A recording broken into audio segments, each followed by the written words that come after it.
AP అసెంబ్లీలో chief whip గా Vinukonda MLA జీవి ఆంజనేయులను ఎంపిక చేశారు. అలాగే మండలిలో ప్రభుత్వం తరపున చీఫ్ విప్ గా పంచుమర్తి అనురాధ వ్యవహరించనున్నారు. ఏపీ అసెంబ్లీలో విప్లుగా 15 మందిని ప్రభుత్వం నియమించింది. అటు మండలిలో 3 అవకాశం కల్పించారు. శాసనసభలో టీడీపీ తరపున 12 మంది, జనసేన తరపున 3, బీజేపీ తరపున 1 అవకాశం ఇచ్చారు. మండలి విప్లుగా వేపాడ చిరంజీవిరావు, కంచర్ల శ్రీకాంత్తో పాటు జనసేన నుంచి హరిప్రసాద్ కు అవకాశం ఇచ్చారు.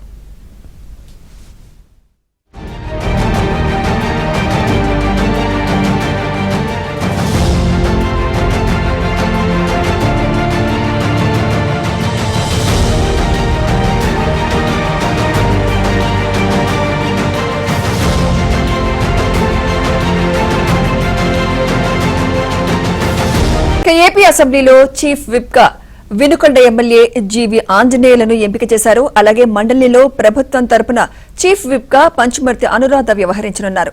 ఏపీ అసెంబ్లీలో విప్లుగా 15 మందిని ప్రభుత్వం నియమించింది. అటు మండలిలో 3 అవకాశం కల్పించారు. శాసనసభలో టీడీపీ తరపున 12 మంది, జనసేన తరపున 3, బీజేపీ తరపున 1 అవకాశం ఇచ్చారు. మండలి విప్లుగా వేపాడ చిరంజీవిరావు, కంచర్ల శ్రీకాంత్తో పాటు జనసేన నుంచి హరిప్రసాద్ కు అవకాశం ఇచ్చారు.